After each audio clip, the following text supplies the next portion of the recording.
द्वादश ज्योतिर्लिंग में एक ज्योतिर्लिंग ऐसा भी है जहां शिव और पार्वती एक साथ विराजमान हैं, जहां दर्शन मात्र से पुनर्जन्म का बंधन टूट जाता है। यह है मल्लिकार्जुन ज्योतिर्लिंग, जो आंध्र प्रदेश के श्रीशैल पर्वत पर स्थित है। यहाँ शिव है मल्लिक स्वरूप में और माता पार्वती हैं अर्जुना रूप में। इसलिए इस ज्योतिर्लिंग को मल्लिकार्जुन कहा जाता है। एक बार शिव और पार्वती अपने दोनों पुत्रों कार्तिकेय और गणेश के विवाह को लेकर चिंतित हुए। माता पिता ने कहा, जो पहले संपूर्ण ब्रह्मांड की परिक्रमा करके आएगा उसका विवाह पहले होगा। कार्तिकेय तुरंत अपने वाहन मोर पर बैठकर निकल पड़े। गणेश जी, जो कि बुद्धि के देवता हैं, वही खड़े रहे।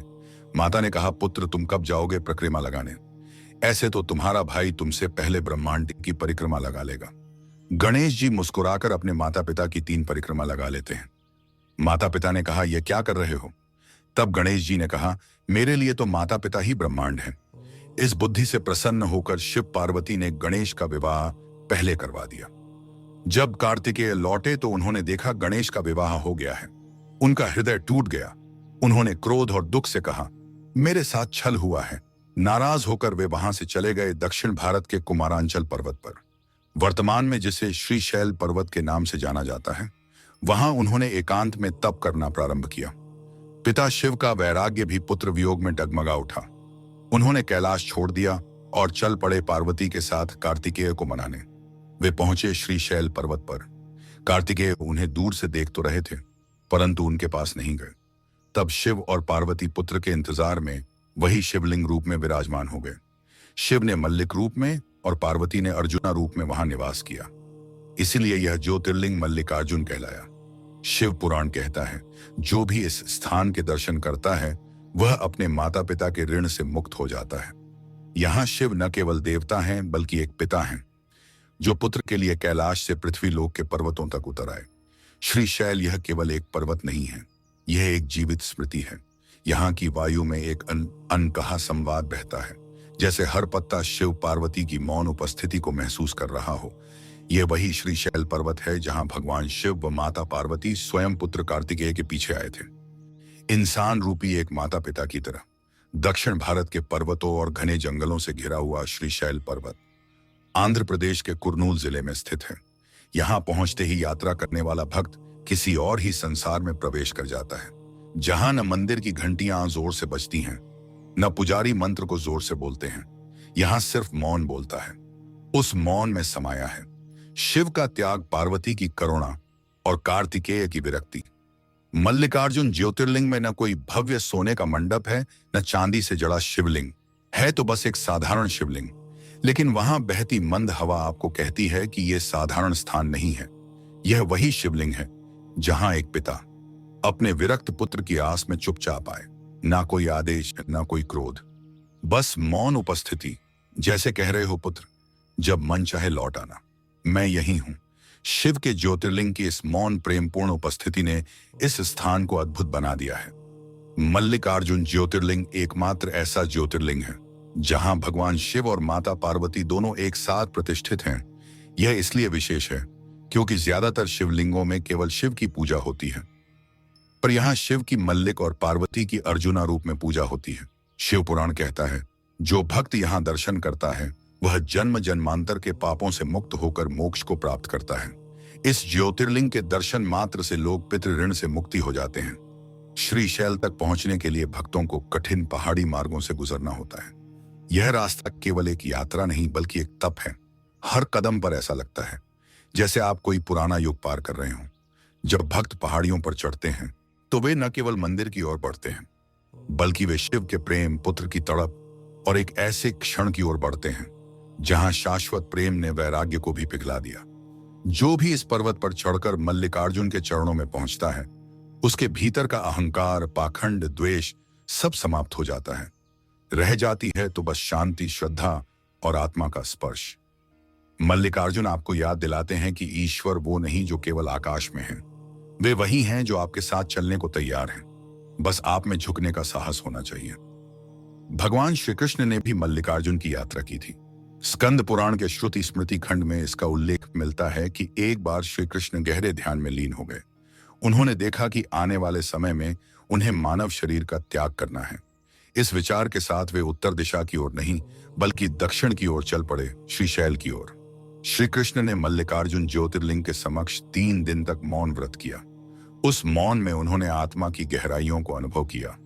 यह वही श्रीशैल है जहां अर्जुन वनवास के दौरान शिव से दिव्य अस्त्र प्राप्त करने के लिए घोर तप करने आए थे। महाभारत के वन पर्व में इसका उल्लेख मिलता है कि अर्जुन ने शिव के दर्शन के लिए श्रीशैल पर्वत पर कठोर तप किया था। तब स्वयं भोलेनाथ एक शिकारी रूप में अर्जुन के समक्ष प्रकट हुए और उनकी भक्ति की परीक्षा ली। अर्जुन उस परीक्षा में सफल रहे और उन्हें वरदान स्वरूप प्राप्त हुआ पशुपतास्त्र, जो केवल परम भक्तों को ही प्राप्त होता है। श्रीशैल केवल देवों की भूमि नहीं है, ऋषियों की तपोभूमि भी रहा है। यहाँ अगस्त्य, दत्तात्रेय और भीष्म पितामह जैसे महान आत्माओं ने तपस्या की। हर ऋषि ने इस पर्वत की ऊंचाइयों में अपनी आत्मा को शिव में विलीन करने का प्रयास किया। कहा जाता है कि यहाँ की वायु स्वयं मंत्र जाप करती है। यह पर्वत वर्षों से तप की अग्नि में जल रहा है और वही उसकी दिव्यता का तेज बन गया है। जब भी कोई भक्त यहाँ आता है, उसके भीतर का मैं धीरे धीरे शांत हो जाता है, क्योंकि यहाँ शिव किसी से बोलते नहीं, वे मौन रहते हैं। पर उनकी मौनता में ही सब कुछ कह देने की शक्ति है। यह तीर्थ केवल पूजा का स्थान नहीं है, बल्कि एक आध्यात्मिक परीक्षण है, जहां ईश्वर के धैर्य, प्रेम और समर्पण को भीतर से महसूस किया जा सकता है। यहाँ श्री कृष्ण, अर्जुन और ऋषि आए। सबने यहाँ स्वयं को शिव में विलीन कर दिया। श्रीशैल पर्वत की ऊंचाइयों पर कृष्णा नदी के किनारे बादलों में छिपा है मल्लिकार्जुन ज्योतिर्लिंग। न जाने कितनी बार इसे तोड़ा गया, लूटा गया, जलाया गया, पर हर बार यह फिर खड़ा हुआ और पहले से भी ज्यादा तेजस्वी होकर। यह कोई साधारण मंदिर नहीं है, यह भारत की भक्ति की वह आवाज है जिसे तलवारें भी नहीं दबा सकी। वर्ष था 1360 ईस्वी।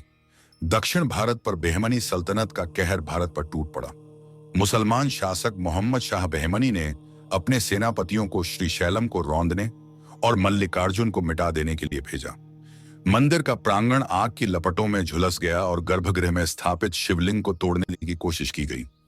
लेकिन तभी घने जंगलों से धनुष बाण थामे एक सेना निकली। वे थे चेंचू आदिवासी, स्थानीय रक्षक, जो भगवान शिव को अपना रक्त मानते थे और मंदिर को मां की गोद। रक्त बहा पर शिवलिंग की प्रतिष्ठा नहीं, उन्होंने बहमनी की सेना को पीछे हटने पर मजबूर कर दिया। फिर वर्षों बाद पुनः एक वैसा ही तूफान आया। 17वीं सदी में औरंगजेब, जो शिव मंदिरों का शत्रु था, उसने अपने सेनापतियों को श्रीशैलम की ओर भेजा। घोड़े दौड़े, तलवारें चलीं और शिव की ध्वज गिरा दी गई, पर नहीं गिरा वह शिवत्व जो वहां की मिट्टी में समाया हुआ था। एक बार फिर मंदिर के वही योद्धा रक्षक लौटे, हाथों में धनुष बाण लिए चेंचू आदिवासी। उन्होंने औरंगजेब की सेना को खदेड़ दिया और फिर आया पुनर्निर्माण का युग। विजयनगर सम्राट कृष्णदेव राय ने मल्लिकार्जुन को फिर से सिंहासन पर बैठाया। पत्थरों को फिर से जोड़ा गया, पर इस बार मंदिर सिर्फ एक भवन नहीं था, वह प्रतीक था कि भक्ति को हराया नहीं जा सकता। आज जब हम मल्लिकार्जुन मंदिर की सीढ़ियां चढ़ते हैं, तो वे न केवल इतिहास नहीं बल्कि बलिदान पर खड़ी प्रतीत होती हैं, क्योंकि शिव कहते हैं, मुझे मिटाया नहीं जा सकता। श्रीशैल का यह मल्लिकार्जुन मंदिर इतना प्राचीन है कि इसकी सटीक स्थापना तिथि कोई नहीं जानता। शिव पुराण और स्कंद पुराण में इसका उल्लेख त्रेता युग से भी पहले का मिलता है। यह मंदिर द्रविड़ स्थापत्य शैली में बना है। मोटी मोटी काली शिलाएं गहराई तक धंसी हुई हैं। ऐसा प्रतीत होता है जैसे यह मंदिर पर्वत से नहीं बल्कि स्वयं पर्वत का ही हिस्सा हो। इसमें न तो सीमेंट है और न कोई आधुनिक संयोजन, फिर भी यह सदियों से अपनी भव्यता के साथ खड़ा है। यह मंदिर आंधियों, तूफानों, आक्रमणों और भूकंपों को झेल चुका है, मानो स्वयं भगवान शिव इसकी रक्षा करते हों। मंदिर के गर्भगृह में मल्लिकार्जुन शिवलिंग विराजमान है। जब कोई भक्त वहां प्रवेश करता है तो एक अद्भुत कंपन महसूस होता है। वैज्ञानिकों और आध्यात्मिक खोजकर्ताओं ने यहाँ ध्वनि और चुंबकीय तरंगों की विचित्र गूंज को रिकॉर्ड किया है। कई श्रद्धालु बताते हैं कि जब वे शिवलिंग के पास जाते हैं तो उनके भीतर एक अनकही शांति उतरती है और कई बार बिना किसी कारण आंखों से आंसू बहने लगते हैं।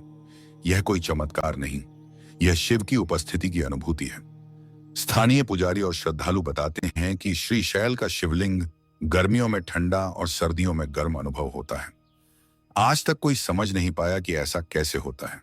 इस शिवलिंग की एक और खास बात है और वो है नंदी। वहीं श्रीशैल में स्थित नंदी की आंखें सीधे शिवलिंग को न देखकर थोड़ी वक्र दिशा में देखती हैं।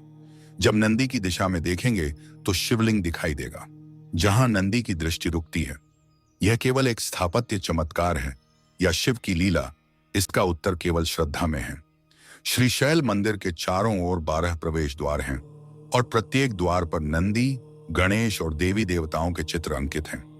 माना जाता है कि ये द्वार 12 ज्योतिर्लिंगों का प्रतीक हैं और हर द्वार से प्रवेश करने पर भक्त उस विशेष ज्योतिर्लिंग के गुणों का अनुभव करता है। यह मंदिर केवल पत्थरों की रचना नहीं है, यह एक ऊर्जा मंडल है जहां का हर कोना एक आध्यात्मिक केंद्र की तरह स्पंदित होता है। जब मंदिर के घंटे थमते हैं, मंत्रोच्चार शांत होता है और रात की नीरवता उतरती है, तब श्रीशैल का यह मंदिर मौन हो जाता है।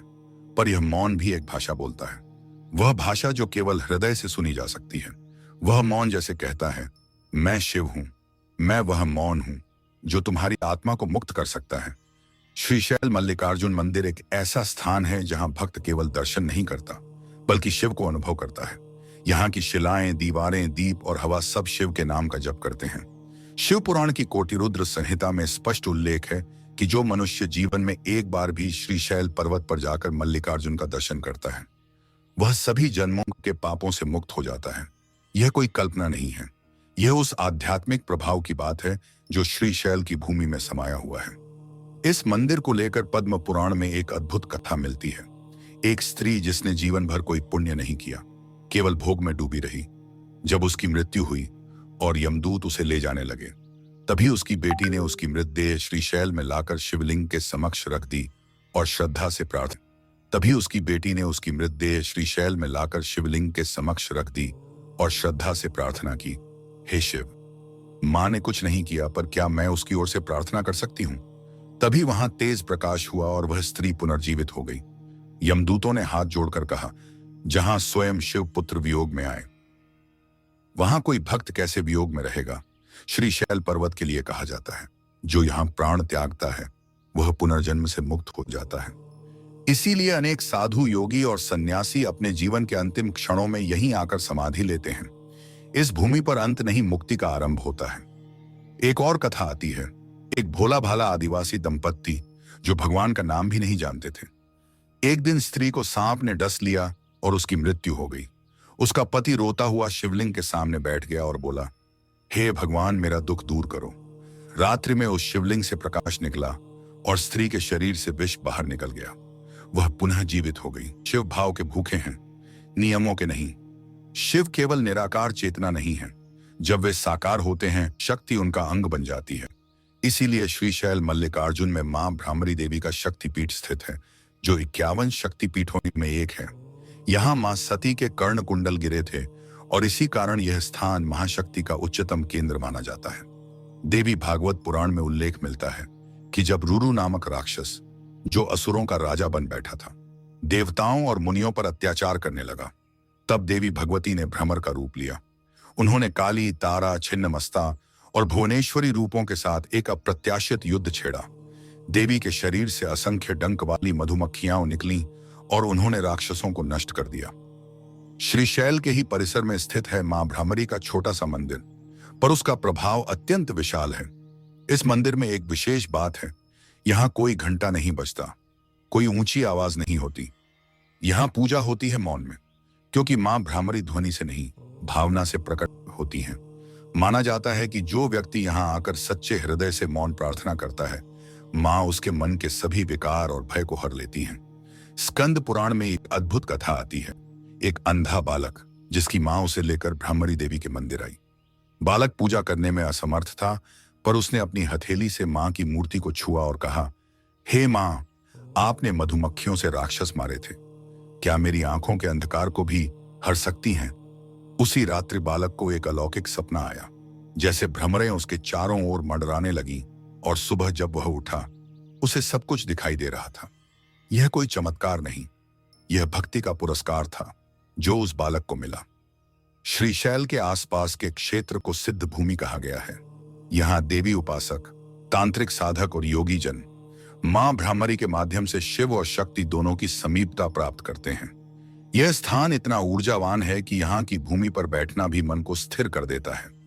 यहाँ स्थित शिव केवल त्याग, शक्ति या केवल क्रोध के स्वरूप नहीं है, बल्कि ज्ञान, करुणा और शांति के आधार हैं।